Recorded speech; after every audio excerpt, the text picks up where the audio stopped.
It's been no secret. I've been a conservative and a Christian all my life, and being out in Hollywood since the mid '80s, all's been that way. It was never a problem in the '80s, even the '90s. I mean, I shot New Zealand. The 7 years of Hercules from '93 to 2000, and it's pretty much a socialist country, And I knew the guest stars and stuff would give me a little hard time. And I'm going, yeah, socialism works great, doesn't it? So I said, and I used to laugh at my some of the people I worked with. I said, you're making money in a capitalist business. This is owned by Universal Studios. Do you think they don't want to make money? I love the hypocrisy of the left. It cracks me up. Revolution of common sense. Revolution of common sense. A revolution of common sense. Truth was once common sense, but today, truth is uncommon. Explore biblical truths around faith, business, and politics with Peter Demas. Uncommon Sense in Current Times. Hey folks, welcome to Uncommon Sense in Current Times. I'm excited to be here with Kevin Sorbo. Most of you know him as Hercules, the popular show from the early 90s to 2000. He's appeared in 40 films. He's an outspoken Christian conservative. He's starred in numerous faith-based, family-friendly projects through Sorbo Studios. So again, Kevin, thank you so much for being here. I know you're extraordinarily busy with everything you're doing, but I greatly appreciate it. My pleasure. We have to update that bio. I've done 95 movies. So. Are you serious? Well, it is over 40. So I do notice that it seems like every time I watch any type of faith-based film, you're in it. I kind of. I've got four that are completely done, ready to get out. Hopefully, we can get enough money to get them in theaters. I got 3 documentaries done, ready to come out. I know 2 of the documentaries will definitely be out this year. I've just shot 2 more movies this year. I leave tomorrow to shoot another one in West Virginia. And then October, November, I'm directing and acting in a movie in New Orleans. So knock on wood, I'm staying busy. Wow, that is really busy. Yeah. Well, I have to say, because again, you were kind of the beginning of, or kind of like the face of the beginning part of cancel culture before it was like really cancel culture. I'm ground zero. Yeah. But you're.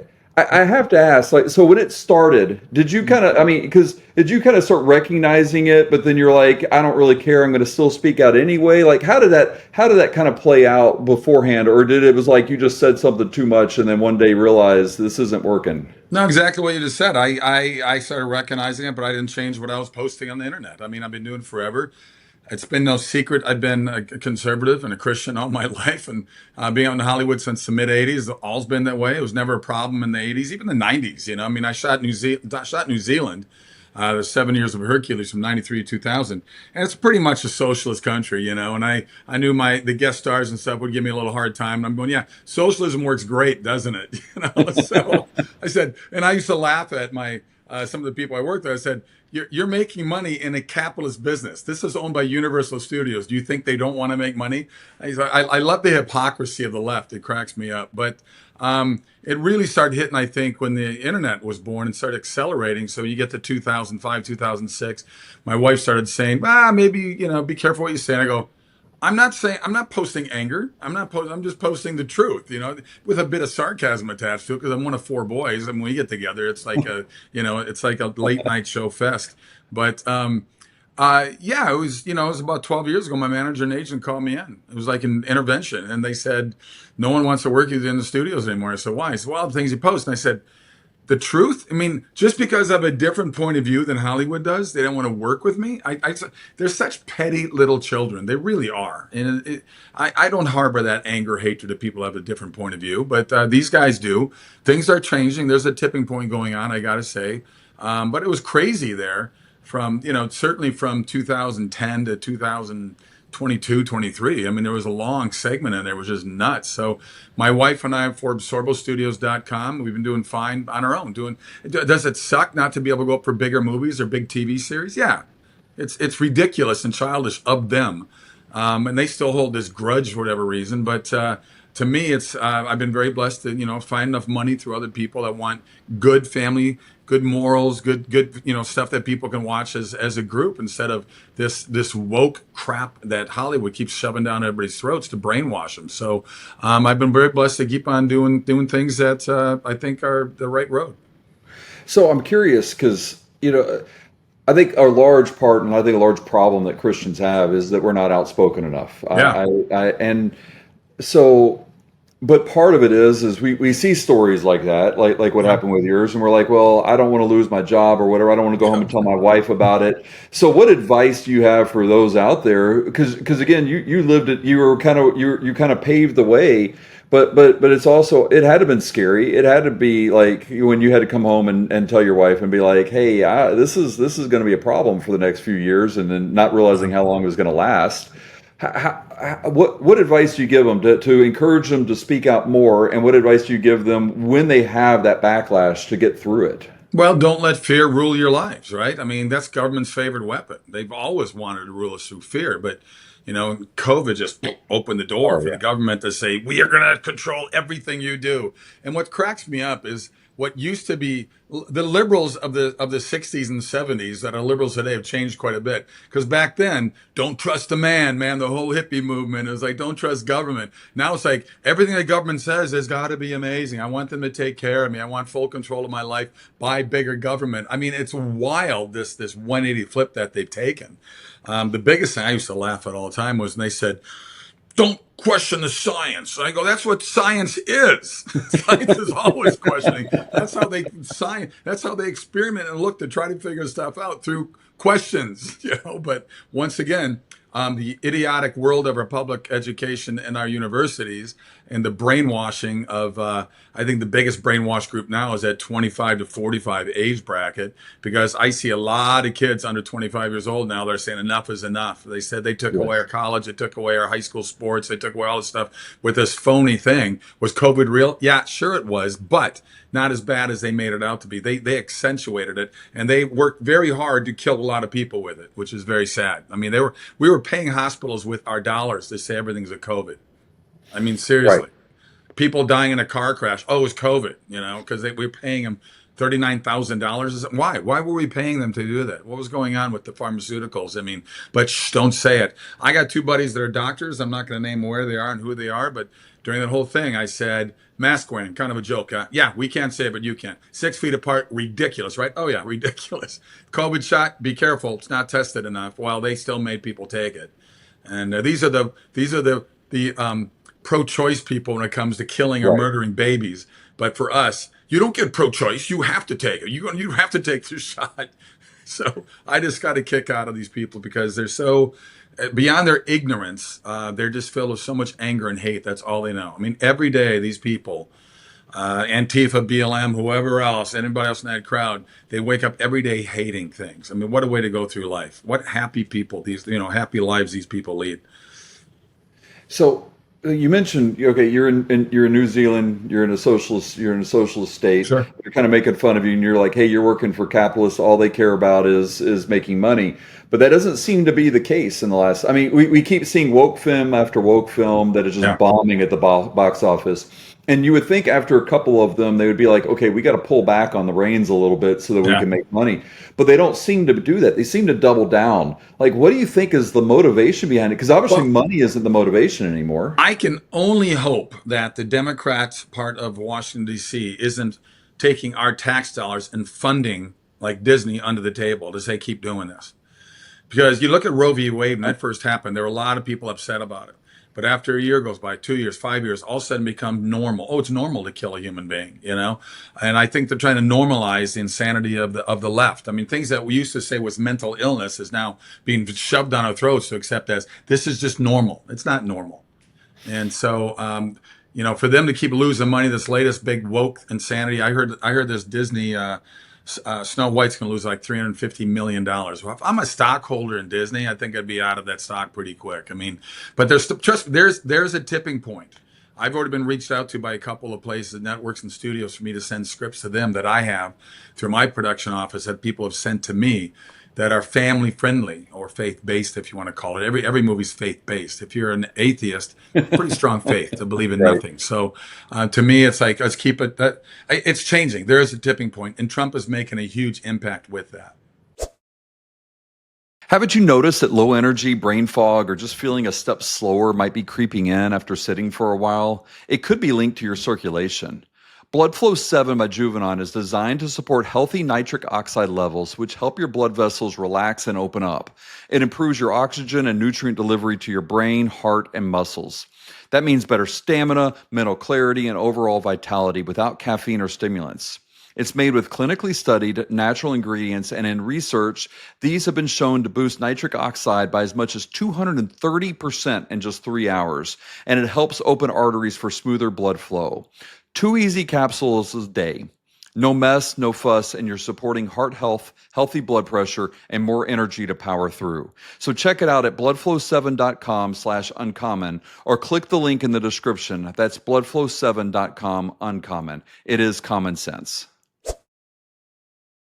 I want to get to the Trump the Sure. Trump impact on that here in a minute, but I want to kind of stick with the Hollywood because it you're seeing that change where people are contacting you or whatever. Sure. Again, do you think that is strictly a financial decision, or do you think there's an ideological shift that's happening within Hollywood, or maybe a little both? I think both. I think there's an equal balance of both. I think a lot of people are starting to wake up. Look, there's a lot of people behind closed doors that I know are consider themselves progressives or liberals.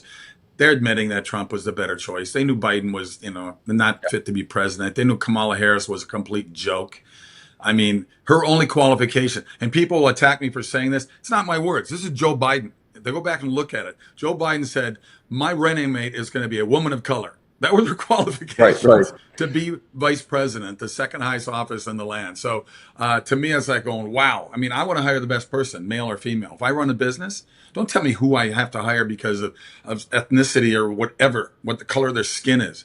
I could care less. I would want to hire the best person for that job. So I think both things are happening there. There is a tipping point where people are starting to wake up. People are realizing that things need to change. The shift is happening, and I think you're going to see more and more family movies. Look, I get stopped all the time wherever I go. I don't care if it's a grocery store, whether it's an airport or something, and it's not Hercules, it's not Andromeda. Those were 2 huge hits around the world. It's God's Not Dead. It's What If. It's Soul Surfer. Let There Be Light. The movies that I've been part of. And through Sorbo Studios, please send everybody go to sorbostudios.com, sign up. We'll update you when these movies are coming out, when our books are coming out, when these documentaries are coming out. And because people all the time say, when's your next movie coming out? Well, I don't really know for sure. And it's an independent movie. On a $3 million budget, which sounds like a lot of money. That's catering budget in Pirates of the Caribbean. Right. Those are $300 million movies with a $100 million advertising budget. I mean, these movies need to make $800 million just to break even. And they keep making $2 billion around the world. They're going to keep making them. But the reality is we need word of mouth for independence. All of us independent producers and movie makers, we need you to go out there and say, you got to see this movie. And one way to do that is go to Sorbo Studios, and I'll let you know when stuff is coming out, and spread the word, because we got a battle on our hands. Every movie I've been doing the last 10 years, I get at least a dozen people. There's a hairdresser, another actor, camera operator coming up to me and saying, hey, thanks for being a voice for us. I go, be a voice for yourself. But people are still filled with fear because you will get blacklisted. I mean, I don't think it's as bad as it used to be, as bad as I got it. But, I worked just enough, to keep the SAG card going. But I do a lot of non-union movies because non-union, I don't have to worry about SAG. The only thing I lose by doing union and non-union movies is the ability to vote or get the horrible DVDs they send of another woke crap. Oh, wow. What a shame. I don't get the vote in the SAG union. Okay, whatever. So it's just, I'm going to keep making movies that make a difference in people's lives in a positive way. And I agree with you. There seems to be a change. And Yeah. an example I want to give, and I want to ask, because it doesn't seem like it's impacting him, is Chris Pratt. He's a very outspoken Christian. Yeah. But he's seeming like he's showing continuous success. He doesn't seem to be getting hit by that. What do you think is like? Why do you think it made him different? Do you think it was the timing of it? Do you think? Okay. Certainly the timing of it. The success of Parks and Recreation. I mean, who would ever thought this guy that was kind of chunky and overweight, great actor, very funny comedian, that Hollywood look and go, look, lose 30 pounds, we're going to make you a heartthrob, masculine, tough guy, hero. And they did it. They did it. And he does I've only met him one time. Seemed like a very nice guy. We didn't have much, we're at a golf charity event. I was like, hi, nice to meet you. But I'm sure he grew up watching my series Hercules or watching some of it. But I think he became too big of a name somehow. It's like Clint Eastwood. It's like a Mel Gibson. I mean, they attack Mel, but Mel's still doing just fine. He's about to do the $200 million sequel to The Passion. Yeah. So, but it's to me, it's I think he's become too big a name, and they're too afraid now to do anything because too many fans love him on both sides of the aisle, and he doesn't get attacked the way I get attacked, even though we're basically saying the same thing. But I've become a perfect pincushion for the crazy progressive crowd for whatever reason, and it's funny. I'm starting to get banned from these Comic Cons because they'll get a dozen emails. These are Comic Cons that 50,000 people show up. They'll get a dozen emails from them saying, Sorbo better not show up or we're going to riot or something, which cracks me up. And it's enough to scare these liberal guys that run these Comic Cons that are making money, once again, in a capitalist industry. Right, So, right. like I said, I get a kick out of the hypocrisy of the left because they are the banner child for just ridiculousness. Again, we talked about there was a shift. Do you think the shift was occurring before Trump, or do you think, and just kind of like just bubbling underneath, and Trump was able to kind of raise it more to the surface, or do you think Trump has been actually instrumental at pushing that change going forward in Hollywood? I think Trump is instrumental. I think it was starting to happen. Things were starting to change. Things were starting to shift. I just think that he became, I think, the catalyst to really sort of kick people in the butt and go, okay, enough is enough with this, with Biden. I mean, it's just insane what we're doing in the country. It's insane. Look, I love the fact that we had 4 years of Kamala saying the border's fine, Biden saying no, there's no problem, and it was so obvious that we let the numbers are, they think anywhere from 12 million to 20 million. They don't even know how many tens of millions came across the border. They can't keep track of it, and then Trump gets in there and just shuts it down. I always knew it's so easy. Just shut it down. Let the border guys do what they're supposed to do. And now there's nobody coming across. And now Right. that we're shifting people back, we got people screaming about that. We should take all these criminals that are still in the country and let them stay in all these progressive and liberal homes, starting with Hollywood. Let's ship them out there. They got big mansions. They got extra bedrooms. Let them stay in there. Watch them change their minds. Watch them flip around. I mean, it's so ridiculous. No matter, I posted the other day on X, I said something like, Trump can say that oxygen is amazing, and the left will just start suffocating themselves. They want to do everything opposite. But, it's just incredible how just like polarized they are with their insanity. Now, Hollywood has a reputation especially among conservatives, of engaging in pedophilia or sexual deviance, I should say, Yeah. maybe not pedophilia per se, but we'll just go with sexual deviance and a lot that's happening there. Do you think that is maybe either a symptom, or do you think that was actually a cause of kind of why the border opened up the way it did? Do you think that had any relationship to it, of Hollywood putting pressure in those areas? I don't know. If they did, that's really sick and pathetic. But I honestly don't know. I mean, all I know is that there was a lot of sex trafficking increase, and they brought them in. You have one loser, gang member bringing in 27 kids under the age of like 15, saying, "Oh, these are my nieces and nephews." I mean, it's just unbelievable what's going on. And they're breaking up rings all the time. For them to be upset about making things safer, making things better for. I mean, to sit there and complain about Donald Trump bringing in people, the National Guard into D.C., we got to do that in my home state of Minnesota. Minneapolis is a joke. It's as bad in its politics as California is now. And to me, it's like, okay, let's ship all of the immigrants to the blue states, all of it. All the red states don't get any of them. Let's see how it happens. Let's see how quickly. I've always said, you want to divide America? Okay, fine. Let's the states that are majority blue, you stay the way you are. Majority red. If you're in a blue state but you're a red person, you got to move to a red state. Let's see what happens between those states. Right. How much will they be begging to get out of communism within 2 or 3 years? And I wish we took our money, our taxpayers' money, and shipped like 30 million people out of this country that are so hardcore left, that believe in social economy.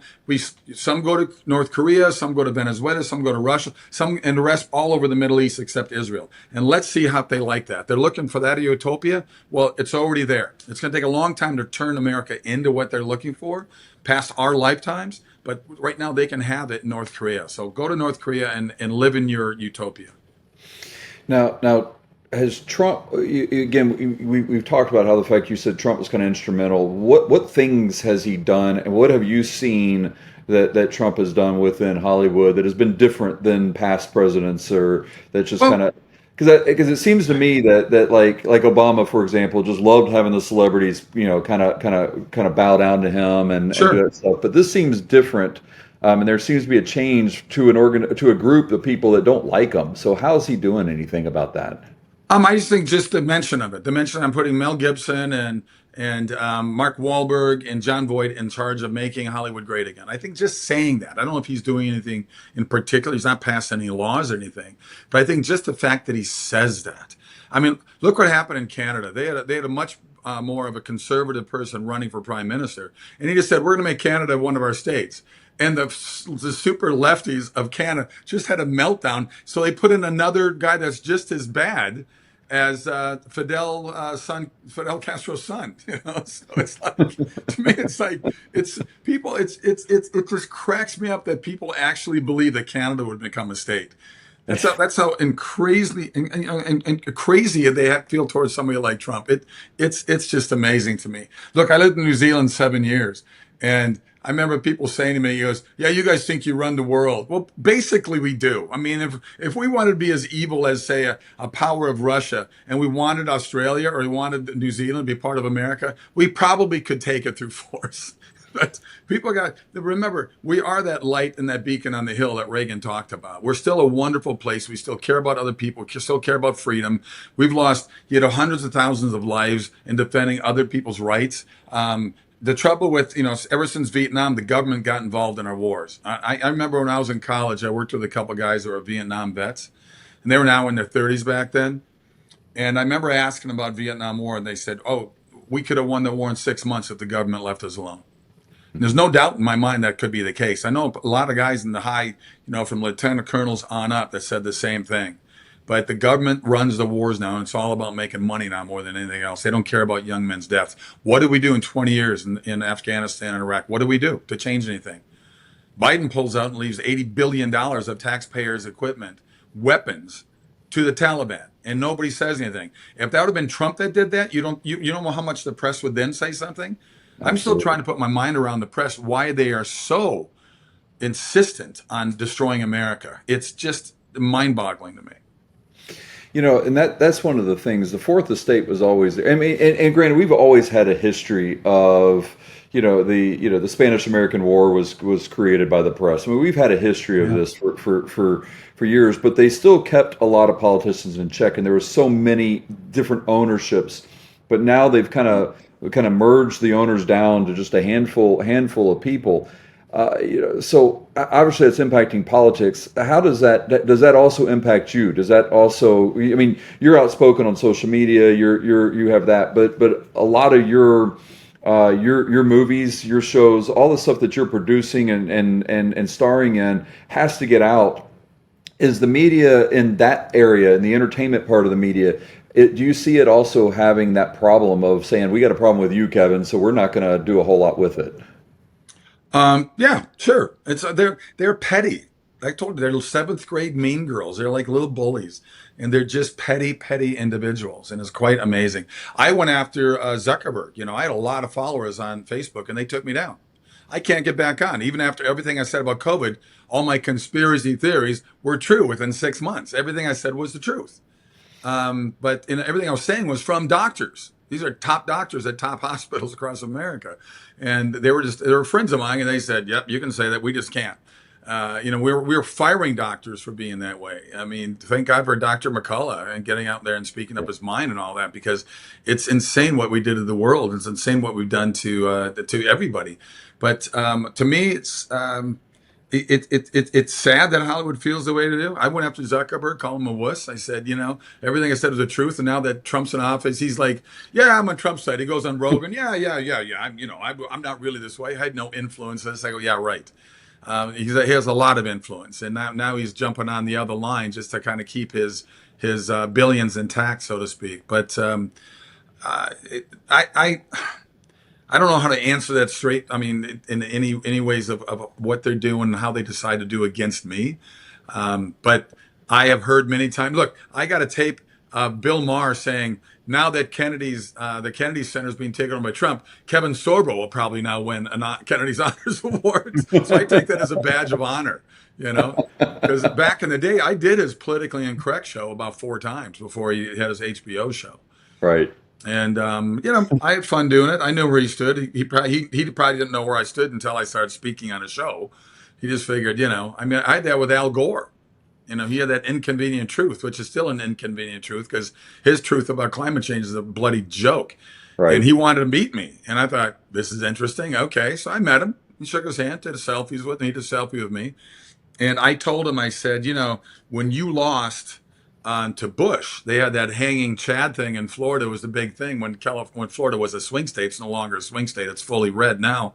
I said, that was my vote that made you lose. And he laughed. He goes, I've heard that joke before. And I looked at him dead serious and I said, no, it was my vote. And I walked away. So I'm sure he's an actor. He's got to be a lefty. But no, I'm not. And, interesting, the birth of Hollywood, the Warner Brothers, all that, they were all conservatives back then. Hollywood started shifting mostly because of the 60s and 70s.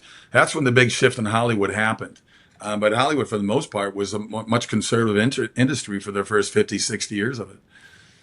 Now, you've been critical of a lot of the Hollywood biblical films, such as like the 2014 Noah movie, which again was, I mean, the only good thing for me in that movie was I took my kids to it and they were like, that's not right. And they were able to point it out. And I was like, Yeah. okay, I'm doing something correct because my kids were able to recognize the problems with it.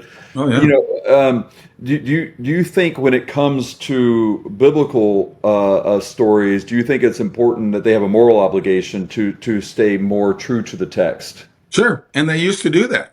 Ten Commandments, the Bible, Yes. Samson, Delilah.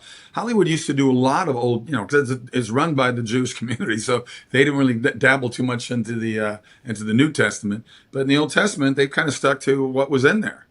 And then along comes Noah, and I told him we got invited to a screening. They had Paramount before they released it in theaters. And this is at the same time God's Not Dead had come out. And God's Not Dead was a $2 million budget, made $140 million with no promotion. It was all word of mouth. And when I say no promotion, there was no advertising money to put on, trailers on TV shows and stuff. And so my wife and I were sitting back about 20 rows, and the one of the exec producers, I assume was the only conservative on the movie, comes out and starts explaining to us before you make any decision on the movie. Remember, this was the director's sort of vision of the Noah's Ark. And I said, oh, here we go. They hired an atheist director to do a biblical movie. So I told my wife after we saw the movie, but she actually whispers to me about halfway through the movie. She goes, "This isn't the story of Noah. This is Waterworld meets Transformers." I'm driving home and I said, "Here's what's going to happen." Because you look at the commercial, the trailer on TV, it looks cool.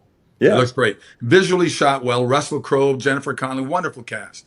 Yep. And we're sitting there watching. I'm driving home. I said, "You know what's going to happen? That movie is going to have a huge opening because of the faith-based world. It's going to drop 60% on bad word of mouth. It dropped 62% from week 1 to week 2. And I heard it lost $190 million. That's what I heard. So I look at that and go, when you make Noah look like an alcoholic, schizophrenic dude that's going to kill his family when the journey's over, and it's only be animals left alive, you got to wonder what's going on, and why they have these rock creatures as angels or whatever it was. I mean, it was Nutsville what they did with it. It was beautifully shot, but really it failed miserably. And I remember seeing Russell Crowe talk about it, saying, because he knew it was a failure, and he's a wonderful actor. I met him a couple of times through the years, and he just said, I think people misunderstood what that movie was about. No, people didn't misunderstand it. It was what people thought it was. So it's unfortunate, and they could have done a lot more with it. They had a Q&A afterwards, and somebody raised their hand about 10 rows in front of us and said, hey, do you think Hollywood will ever do like God's Not Dead, which is just highly successful right now, that kind of have a movie that kind of, it has both sides of the atheist and the faith-based world, and you can have a discussion, debate about it like that movie did? Or do you think they're just going to, do movies like this that have a different point of view? He said, you know what? The independent movie people will do what they do. I think in the big world of Hollywood, they'll still do big budget movies they want to do. I think he wasn't wrong. Huh. So switching to Sorbo Studios, and I know we're kind of near the end of the time. So like, Sure. if you think about like the next 5 years, like how do you plan on like keeping stories that matter? Like what's your plan to continue with it? And then talk again about like how people can find out more about Sorbo Studios. I know you mentioned it Sure. earlier, but I want to make certain we get that point home. Well, I got the scripts already. Trust me. I get so many people sending scripts all the time to Sorbo Studios. None of them have any funds to it, of course. And I keep putting out there. I say, look, I'm not looking for ground zero projects. I've got enough of those already. And I've already whittled down 1,000 scripts that I've read over the years down to about 20 right now that I want to do. And it was maybe 35 10 years ago, but we were able to get those done through the years, because every time we've raised money for these indie movies, it's been a God thing, because I do $2 to $3 million budgets. That's nothing in Hollywood. That's nothing. I mean, they shoot pilots of TV shows for $8 million that don't get picked up. So that's the biggest problem, is trying to find money. People got to realize we have a spiritual war going on. We have a cultural war going on. And there's a lot of wealthy people out there that believe the way I do, that aren't stepping up to the plate. And look, we have yet to lose money for people that invested in our movies. Maybe we just break even, but still, we get a movie out there that has a good message instead of a negative one. I'm not here to preach to the choir. I'm not here to tell people you better go to church, you're going to hell. We find a lot of true stories. I've got 2 of the 4 movies I have coming up. Both are based on 2 are secular movies that were just fun comedies to do. One was a vampire movie. I played a 700-year-old vampire. Another one was a zombie movie, and I've always wanted to do one. But they weren't gross or anything. They had a lot of comedy to them, which I liked. The other 2 ones are based on true stories. The documentaries I do are based on true stories. The biggest problem we have is raising money for these movies, and so that's why Sorbo Studios is there. SorboStudios.com. If anybody, we're looking. We have. The latest one, I've got 2 people investing $500,000 each. So we're looking for one more person with that. I got one script I can do for probably 1.5 that I can do in a studio with a lot of green screen. But they're good messages. And like I said, they're not in your face. But they're wonderful stories that are inspirational. They're redemptive. They have hope. They have love. They have laughter, things that Hollywood used to do but doesn't want to do anymore. And so that's what I'm doing. So if someone's out there and wants to invest and they don't have a $500,000, is there options for them at Yeah, a smaller level? SorboStudios.com. We have part of that money that we're raising right now is raising money to add to that $1 million that I have raised through 2 other individuals. All right, well, that sounds good. Well, I appreciate you again. Thank you so much. Thank I you. do have to tell you this too. I became a Christian late in life. One of my first Christian movies I saw was God's Not Dead. Saw you in it. I was like, oh, I want to know more about him in this. I've started following you on then Twitter, now X.